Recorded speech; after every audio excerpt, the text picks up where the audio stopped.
Well, I'm kind of confused. It says, well, maybe they got more than one kid. But Booker T. Washington is the arts magnet. At least it was when I was going to school.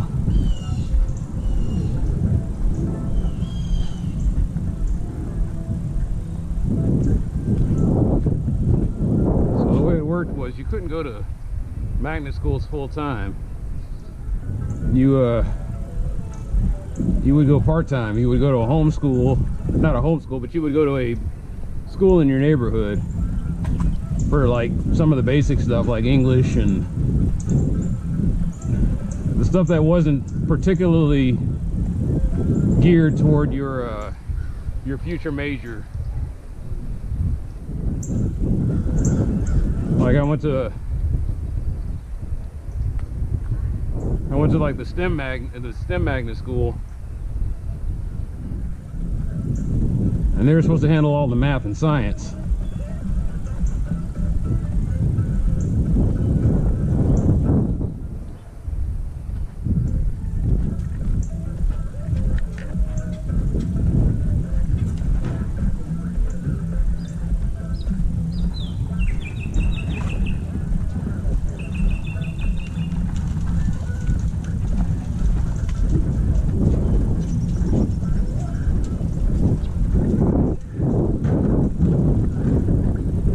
I just see, now I can't just walk down the street without seeing something, and I hate it.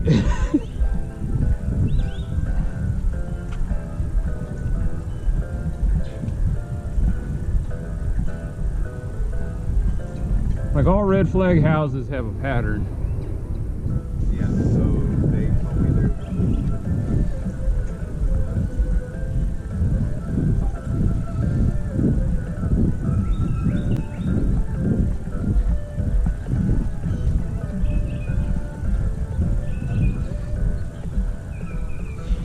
anyway,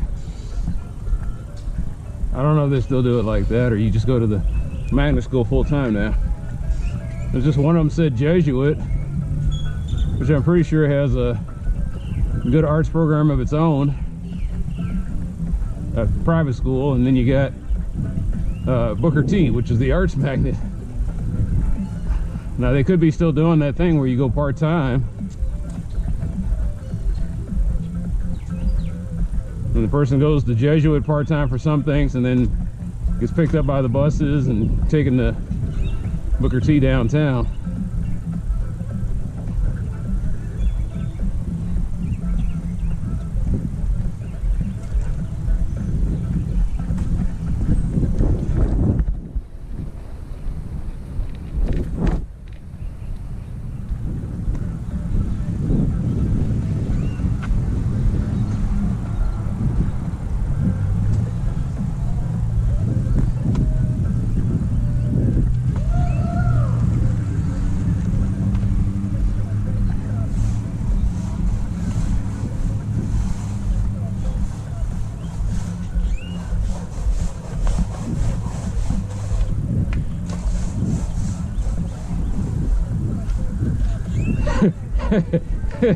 Unicorn head, they mean business.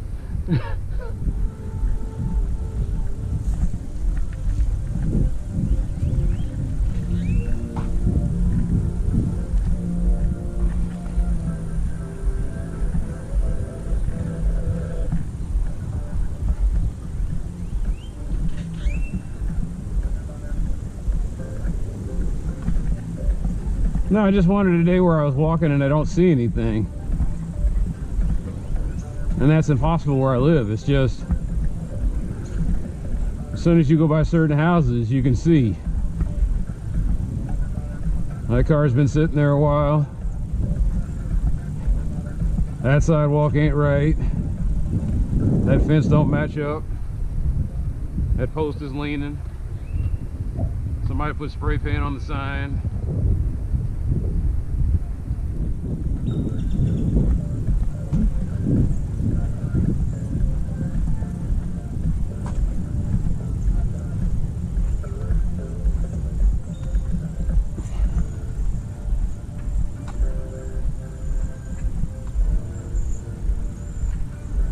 But after Thursday's debacle, I went down there, just said, let me just go down there real quick and come back and go to work. And there was just so much going on over there on Larga. So many people terrified. So many folks looking over their shoulder. And then just this general, like I said, jackassery. Dudes running red lights. Dudes showboating and revving.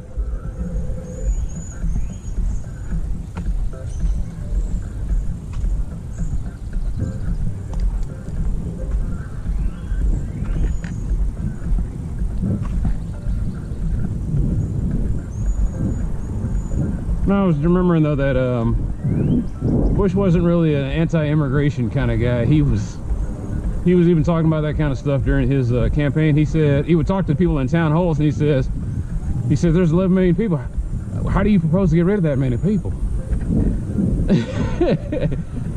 Like George Bush was sounding like the voice of reason back in like 2000. I want to say that was around the 2004 campaign. That might have been around 2000.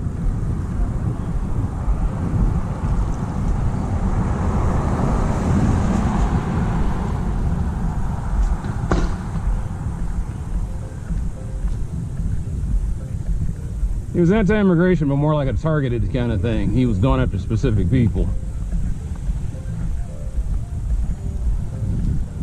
And then ironically, the guy who did it better than anybody in the last 20 years is dang Obama. He was throwing out folks left and right. He was like a bouncer in a bad nightclub. So there we go. More things that I see that you can't unsee. That stop sign leaning. And I see a lot of leaning stop signs, which makes me either wonder that either they weren't put in right to begin with, or somebody's just going around there nudging them. I mean, it's just, yeah, they weren't put in right.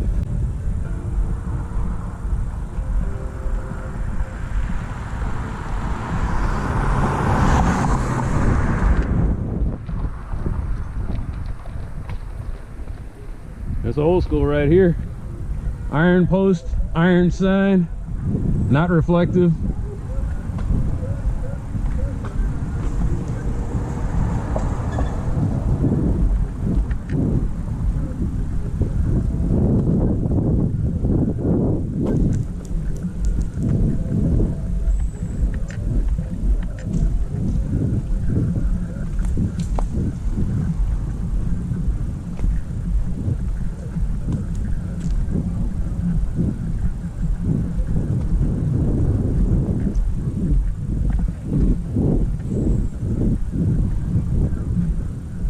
Even a street like this that seems like it got it all together has problems.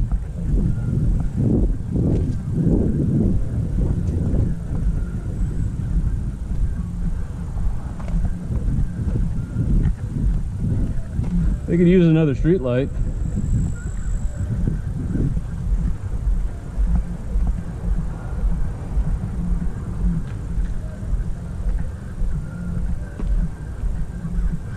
You see, they got this sign that says slow down children playing, but they could have put speed bumps in.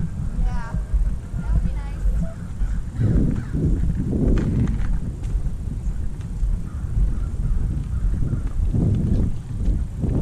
Howdy.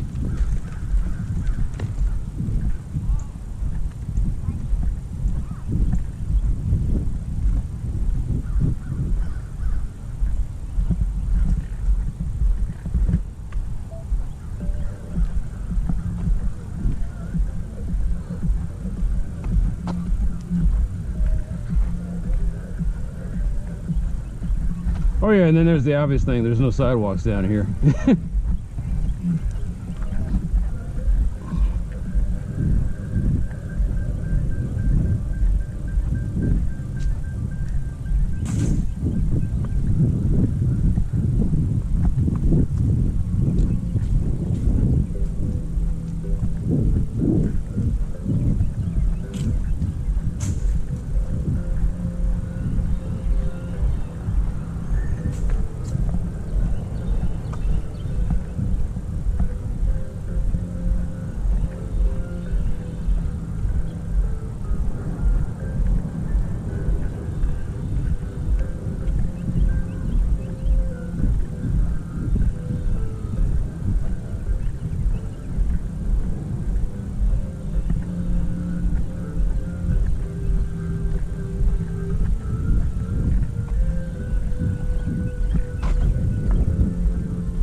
A metal roof.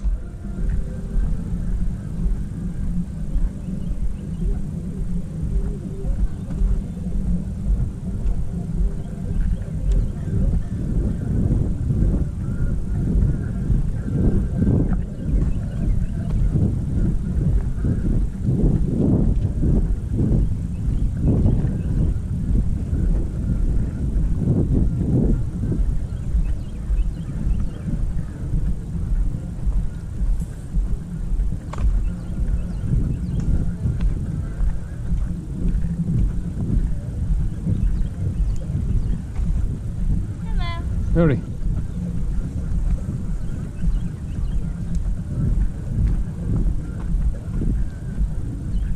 Why are they wearing coats?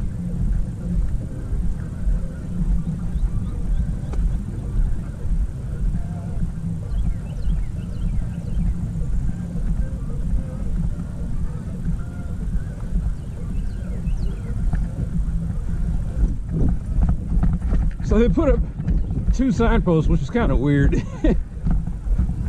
Which means that this one came before that one. They didn't need a stop sign because there's not that many people come down here. And then someone said, well, can you put a stop sign? So they put both.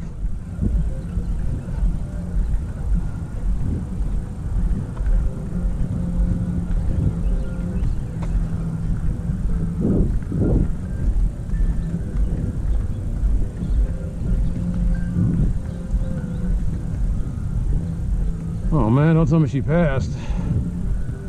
That's exactly what it looks like.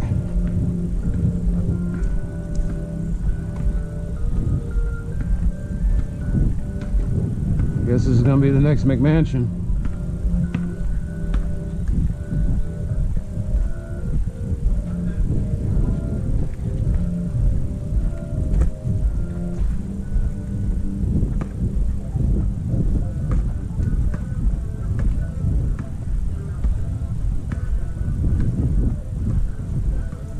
All right. Where are they selling the house?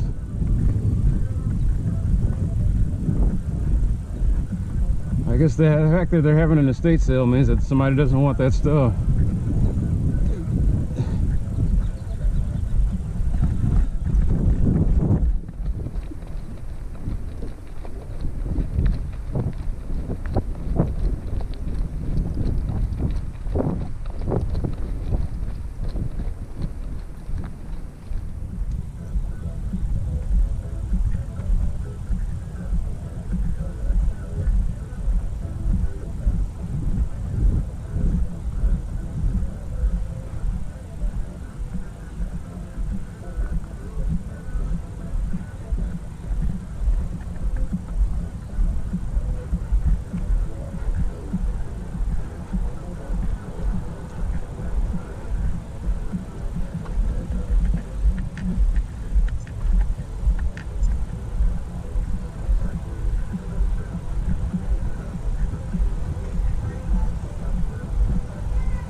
Finish this in 9 minutes without jogging? No, I don't.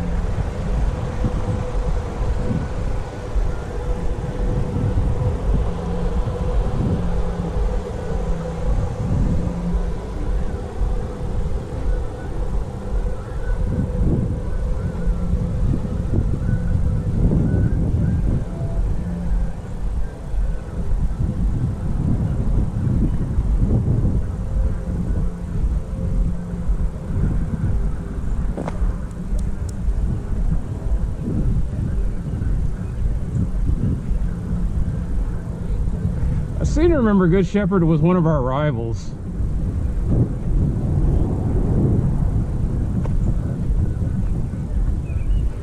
I seem to remember that.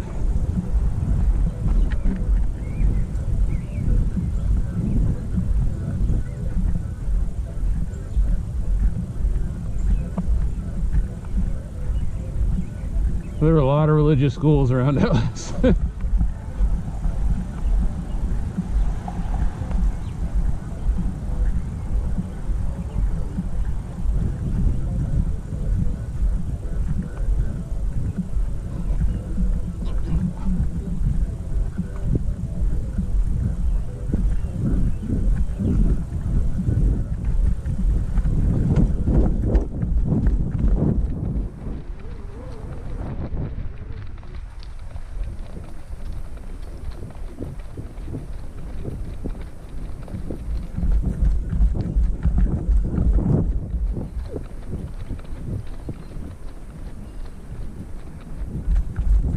not supposed to be running.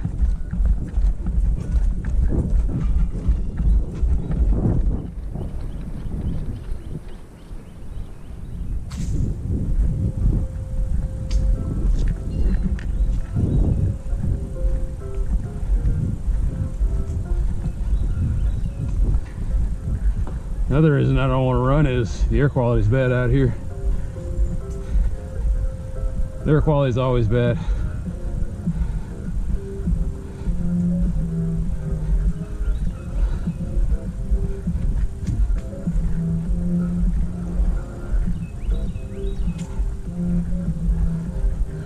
So what makes people park that way?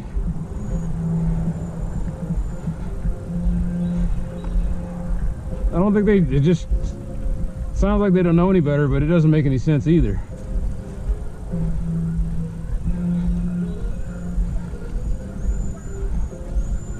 You have to start up your car, go into oncoming traffic, and then make your way over to the right. And what it also means is that someone actively went into a driveway and turned around and parked like that.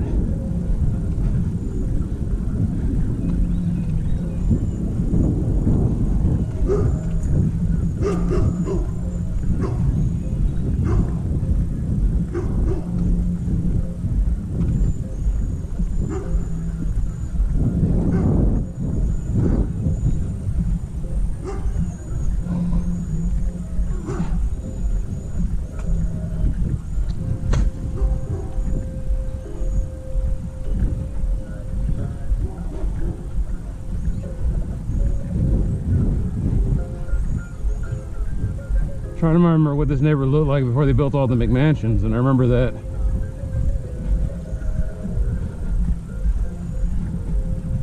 Somebody my family knows used to live on this street.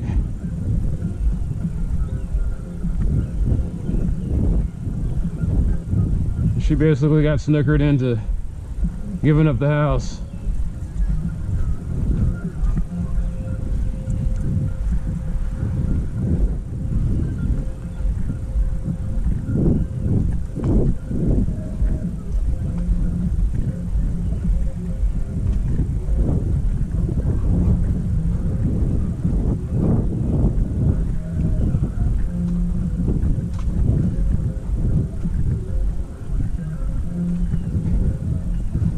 In the next 20 years or so, a lot of these houses that they built, hell, not even 20 years, some of these houses, as people are moving into them, they're going to find all these deficiencies. Because the Dallas Permit Office was overwhelmed, and a lot of these guys were just trying to make money as fast as they could. So there's a lot of houses where unscrupulous things were done with the plumbing, the fencing, the electrical, the structural.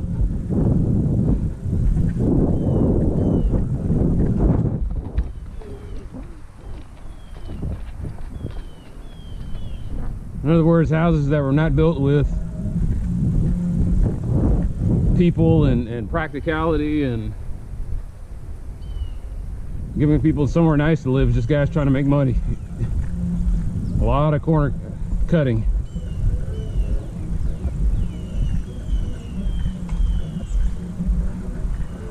A lot of these sidewalks that have been poured start cracking.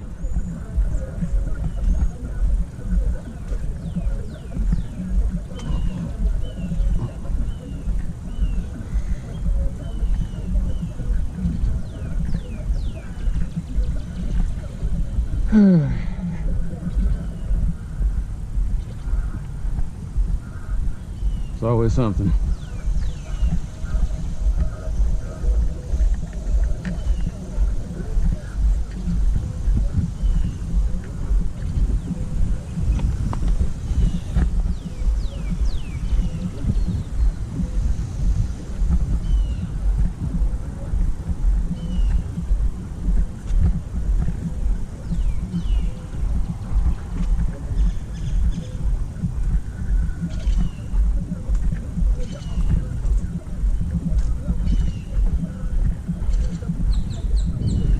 My intent was for this to just take 30 minutes.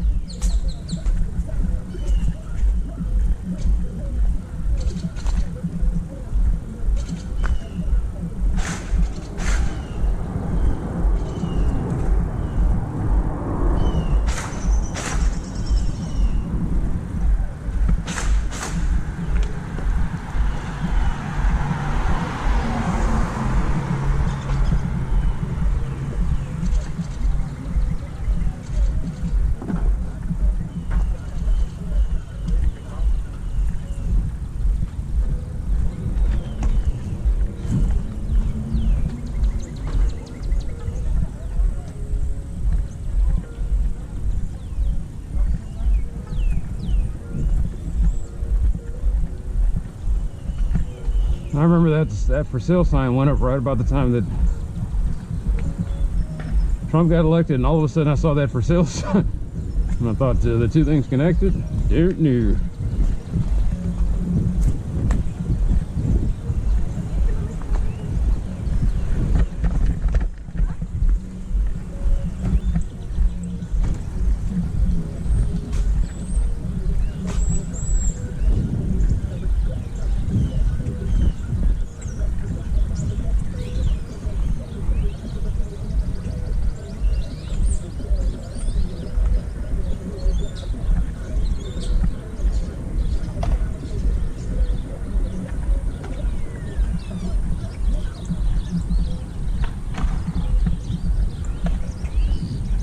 Kickflip, not executed.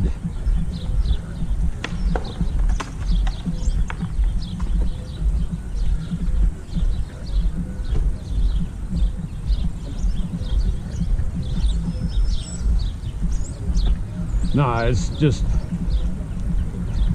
this depressing fact that Skate or Die came out 40 years ago. It was kind of the pinnacle of poser culture, when you knew that street games had pretty much made it mainstream.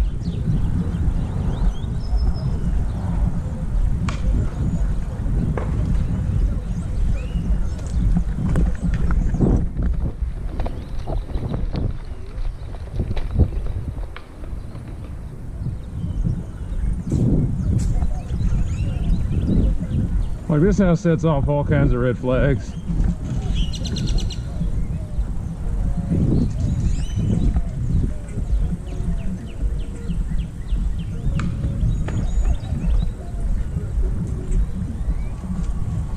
The street sometimes sets off. I mean, it's just such a it was always like, so there was a scene in Orange is the New Black. I can't remember her name, but she was the track star one who was in prison. I forget why. I think she was one of those things where she was growing up in a neighborhood around folks that she shouldn't have been and got busted. But she had one where, oh, that's what it was. So she was at her inner city school doing great, representing her neighborhood, and then she got a chance to go to a private school, some kind of exchange thing, and she saw what a good school really looked like. And after the visit, she was crestfallen, and she realized that, you know, that moment when you realize you're hood, or you're in the hood. And after that, she started acting out and just gave up, because she realized no matter how good she was, she couldn't do well in a system that put her in this kind of school, or had her surrounded by this kind of school. And then she saw what the best could be.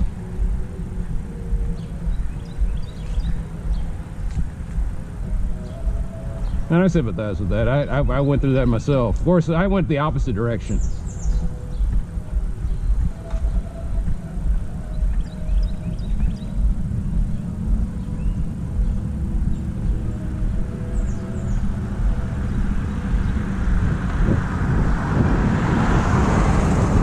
And then I see these weird lateral shifts. Like when I was going to school at where I was going, I go to powerlifting meets. And in the powerlifting meets, you went all over the place to these places that had facilities that could handle a big tournament like that. And be out in Crowley, Texas. Nothing but cow pasture. I don't know what it looks like now. It's probably all suburbs and subdivisions and houses now. But back then it was like alfalfa fields and farmland. And in the middle of all that, you got this big, beautiful brick, brand new school that had like 3 stories and a practice field that was huge. And then you'd see the game film, it looked like the hallowed stadium. In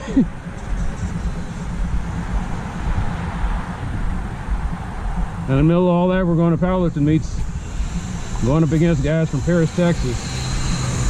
Just monsters. 16 years old, 6'5", 300 pounds, that can run like the wind. Big corn-fed boys that could squat 700 pounds like it was warm-up weight.